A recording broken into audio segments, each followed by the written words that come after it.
I don't really play old RPGs. They're hard. But I decided to go through my unplayed games on Steam, and this, just popped out at me. I've heard about it, seen a video or two, and I knew that the sequel was still in development, so why not check it out? I'm sure it could be fun. This week on That Game Review Show, I'm taking a look at Vampire the Masquerade Bloodlines. I had no idea what to expect. I even had to install an unofficial patch to be able to play it in HD. They said they partially fucked up the patch, so kind of the extra content that comes with it, but everything I experience here is from the vanilla game. The game begins with you being murdered and brought back to life by a hooker who turned out to be a fledgling vampire, which you find out very shortly is illegal in vampire society unless you are given permission from the prince. So your sire is executed, and you are allowed to live, but only if you become the prince's puppet. Seems fair.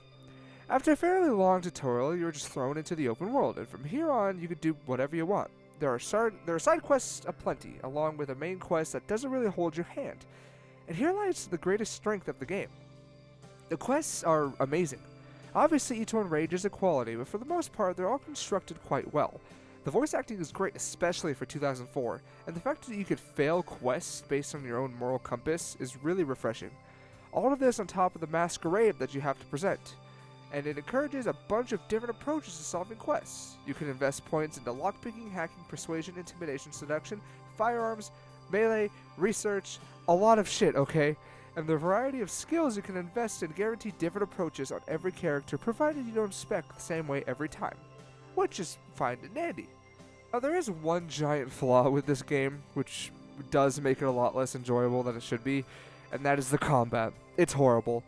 It has a system kind of like Devil May Cry 2, where every direction you press leads to a different attack, but it seems like a watered-down version that works even less than it did in DMC 2.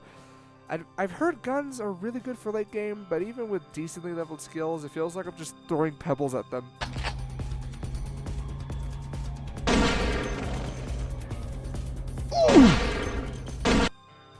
One thing that this game could have used is a character creator, since it is a third-person, first-person hybrid.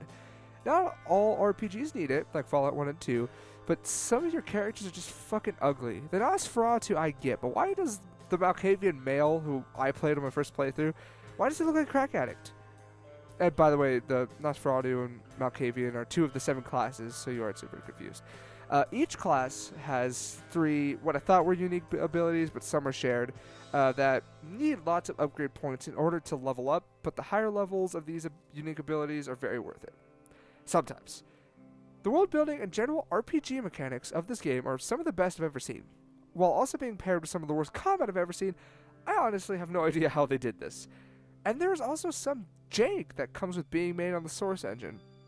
It isn't horrible, but it's aged pretty badly. There have been multiple instances where scripted events don't carry out the way they're supposed to. They just get stuck in a loop, and then you're frozen for a couple minutes or forever unless you input console commands to get out. There are times where I've gotten enemies stuck in walls and spinning. I wish I had that on camera. But yeah, the Source engine, very janky. Good job, Valve. One thing I've noticed is that all the ambient music for this game is actually pretty good. It sets the tone for being in a shitty, rundown, vampire-ridden Santa Monica.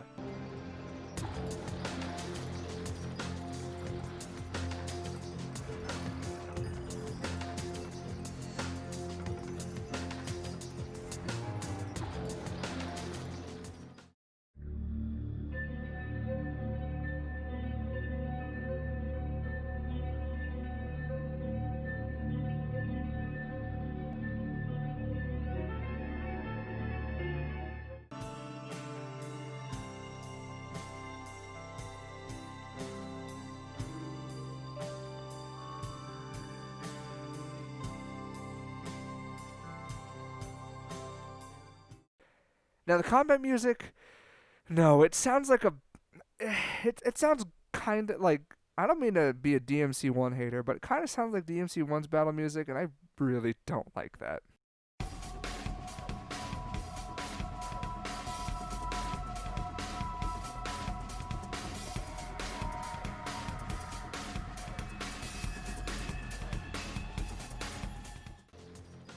I could see why this game has a cult following. The game is almost amazing. The RPG mechanics are outstanding. But if half of the core game sucks, which is combat, it's hard to push yourself through. I did enjoy my time with this game, and it strongly encourages multiple playthroughs. I'm on my second playthrough myself, actually, and it's fairly cheap at $20 on Steam, but frequently on sale for less. I think around $7. Could be completely wrong, not sure. And that was Vampire the Masquerade Bloodlines. Not much to say, because it's honestly not that long of a game in general, and I don't want to spoil legitimately good content. Tomorrow, we'll have some spicy hot sauce with James as always, and I'll see you next week, here on Internet Nobodies.